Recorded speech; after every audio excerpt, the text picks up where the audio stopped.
देखिए, आम जो है एक ऐसी फसल है जो कि साल में 2 बार आती है, और एक बार वो ज़्यादा क्वांटिटी में आती है और एक बार कम क्वांटिटी में आती है। और इसके ऊपर जो हमारे नेचुरल कैलामिटी है, जो तेज़ हवाएं चलते हैं, गर्मी में लू चलती है, फिर ओलावृष्टि हो जाती है, टेम्परेचर ऑल ऑफ सडन अगर फरवरी में टेम्परेचर बढ़ जाए तो हमारे आम की फसल लगभग 20 से 50% कम हो जाती है। सिर्फ 1 और 2 दिन ये टेम्परेचर अगर हमारा 25 डिग्री से ज़्यादा बढ़ जाता है तो हमारी फसल कम हो जाती है, और कम होने के साथ साथ उसकी क्वालिटी भी बहुत लो हो जाती है। अगर आपने मार्केट में देखा होगा, एक बिल्कुल पका हुआ आम होता है, वो अगर उस टाइम का आया हुआ हो जब टेम्परेचर बढ़ा हुआ और कली उसके उस टाइम बनी है, तो वो ख़रीदने के बाद अगर कोई जो ग्राहक है वो घर लेके जाता है, एक दिन तो वो ठीक रहता है, दूसरे दिन जहाँ से उसकी डंडी होती है वहाँ से वो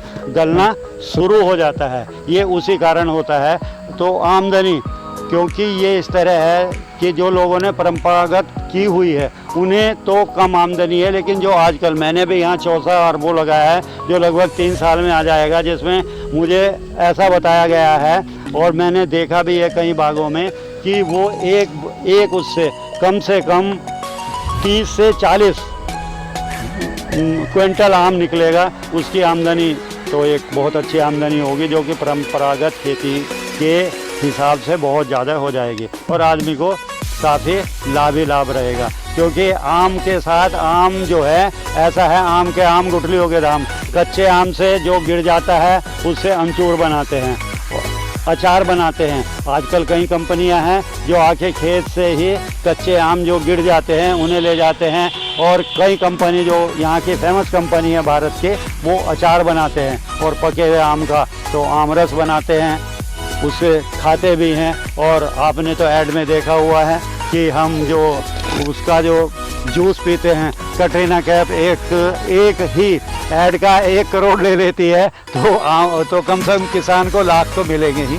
अगर उसकी 1 लाख पे 1 करोड़ रुपए उन्हें मिल रहा है तो अच्छी, आम की भी एक बहुत अच्छी फसल है जो कि स्वास्थ्यवर्धक भी है। और आजकल तो अब हमारा ये भी डिक्लेयर हो गया, पहले तो आम को जो डायबिटिक लोग बाग होते हैं उन्हें मना किया हुआ था कि वो हमारे उसमें बढ़ती है, लेकिन आज मेडिकल साइंस से ये हो गया कि आम से डायबिटिक लोगों को कोई किसी तरह की हानि नहीं होती है। सभी लोग बाग, इसमें सभी तरह के मिनरल्स हैं, सभी तरह के इसमें विटामिन्स हैं, और इससे एक अच्छा स्वास्थ्य मिलता है और पैसा। मेरा मानना है, मैं तो श्री सैनी साहब का जब इन्होंने मुझे सजेस्ट किया था तो मैंने और भी कई चर्चा की कि मुझे इससे पैसा भी मिल रहा है, और मुझे लोगों को ये बताने में भी बड़ा गर्व अनुभव होता है कि भैया आम, अमरूद, नींबू, आड़ू सेवन करो, काश्तकार की आमदनी बढ़ाओ और अपनी हेल्थ बढ़ाओ।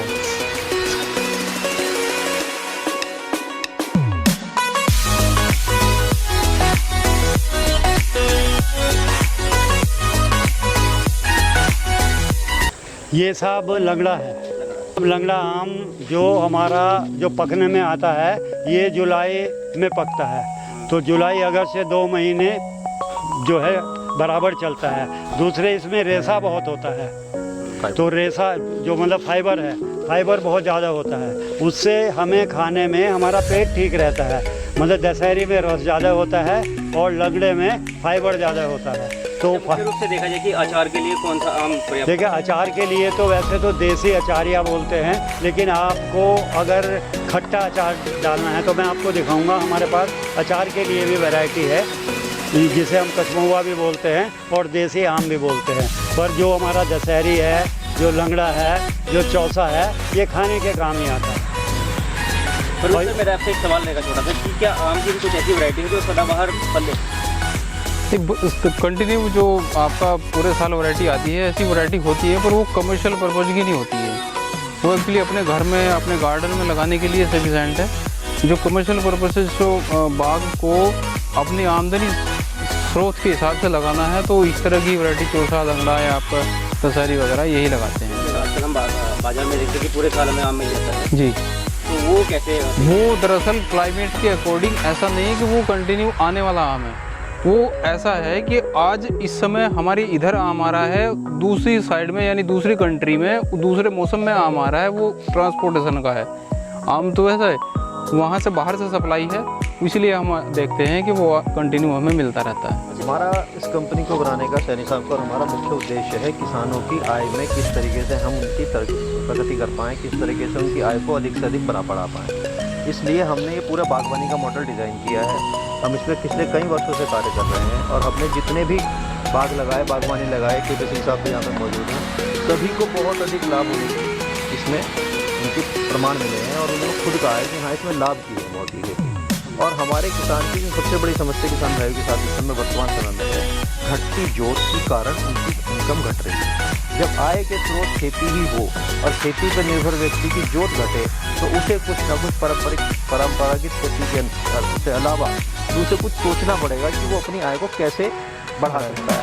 इसमें सरकार का बहुत बड़ा सहयोग डेयरी उत्पादन से भी रहा है, मत्स्य उत्पादन से भी रहा है, पशुपालन से भी रहा है और अब ये बागवानी से भी। तो हम किसान के इनकम की वृद्धि करने के लिए, उसकी आय में वृद्धि करने के लिए हर संभव जितने भी विकल्प हो सकते हैं उन विकल्पों को हमने इसमें शामिल किया है। तो हमारा जो इसमें किसानों के साथ, किसान भाइयों के साथ जो इसमें समझौता होगा या जो हमारी इसमें खेती के मॉडल हैं, 2-3 तरह के इसमें एग्री बिजनेस के हमने मॉडल तैयार करे हैं। मतलब कई तरह के हमने इसमें बिजनेस के विकल्प हमने इसको किसान भाइयों को तैयार करे चाहे तो जिससे उनकी इनकम बढ़ सकती है और उन्हें कम लागत, कम कीमत लगा करके अधिक से अधिक आय में वृद्धि होगी और कम समय उनका इसमें खेती में जाएगा। जो आज के टाइम में 24 घंटे के खेत में किसान लगा रहता है, गन्ने के उत्पादन हो, गेहूँ का उत्पादन, से लगातार काम करना पड़ता है। ये जो बागवानी की चीज़ें हैं ये लगातार की नहीं है, इसमें आदमी दूसरे कामों पर भी किसान भाई अपना ध्यान दे सकते हैं। जैसे किसी का पशुपालन का काम है तो वो इसके साथ भी आराम से कर सकता है, उसके पास समय का कोई अभाव नहीं रहेगा। तो इस तरीके से हमने इसमें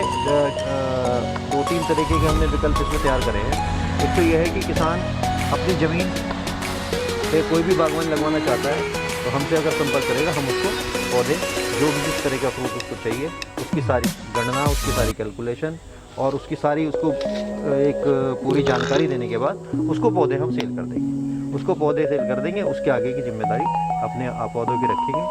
जो हम पौधे देंगे, जो वैरायटी, जो क्वालिटी हम बता के देंगे, उसकी जिम्मेदारी गारंटी हमारी रहेगी। हम लिखित में उसको आश्वासन दे सकते हैं कि अगर हमने कहा कि ये हमारा L49 अमरूद है तो L49 ही रहेगा।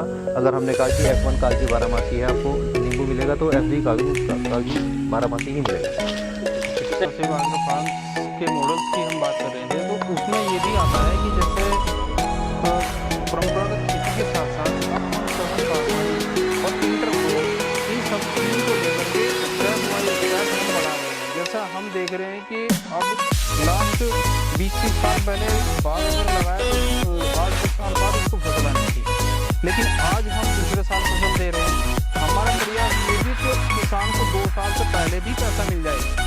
जैसे हमने बाग लगाया, बाग के अंदर हम पपीते की बागवानी भी बीच में कर दें तो उसको 6-7 महीने में ही पैसा किसान को आ जाएगा, क्योंकि 1.5 से 2 साल, 2.25 साल की फसल पपीते की है। तो इसी बीच उसको पपीते से कंटिन्यू पैसा आ गया और उसके बाद आपका बाग जो छोटे हमारे अमरूद के हैं या लेमन के हैं या आड़ू के हैं या फूलम के हैं या मौसमी के हैं, वो सब फिर 2 साल बाद अपना बाग रेडी हो जाता है। कि 2 तरह के किसान भाई हमारे समाज में हैं। एक तो जो बिल्कुल सीधे तौर पे खेती से जुड़े हुए हैं, वो लगातार खेत में जा रहे हैं, काम कर रहे हैं, अपनी इनकम जनरेट कर रहे हैं। एक ऐसे किसान भाई हैं जैसे KP सिंह साहब हैं, ये रिटायर्ड इंजीनियर हैं, सुपरिटेंडेंट इंजीनियर हैं BHL से, और इनके पास अपनी फार्मिंग लैंड है, खेती की ज़मीन। तो जब ये अपनी नौकरी करते थे तब भी इनका लक्ष्य ये था कि इस ज़मीन से मैं कैसे अधिक से अधिक उत्पादन लेके अपनी आय में वृद्धि कर सकूँ। जब खेती होगी, कृषि होगी, भूमि है तो करेंगे। और ऐसे ही आज भी बहुत सारे किसान भाई हमारे ऐसे हैं जो अपने विभिन्न कार्यों में व्यस्त हैं। कोई अपने व्यापार कर रहा है, कोई अपनी नौकरी में व्यस्त है। तो उसके बाद जो सरकारी भूमि है वो उसके बाद जो कृषि योग्य भूमि है, उस कृषि योग्य भूमि से वो अधिक से अधिक लाभ कैसे ले सकता है, उसके लिए वो परंपरागत खेती कर नहीं सकता क्योंकि वो रहता नहीं, उसका सीधा जो है काम जो खेती का कृषि का नहीं। तो उसके लिए ये बागवानी बेहद लाभदायक होने वाली है। अगर वो हमसे संपर्क करेगा तो हम उसको सारे बिजनेस बताएंगे और उन लोगों को जिनके पास कृषि भूमि है और करने के लिए उनके पास समय नहीं है, क्योंकि उनके पास और काम लगे हैं, उन लोगों के लिए हमारे पास है कि आप हमसे संपर्क करेंगे तो हम आपको अलग अलग तरीके से हम आपको 2-3 विकल्प बताएंगे जिससे आप अधिक से अधिक कृषि भूमि से भी लाभ पा सकते हैं।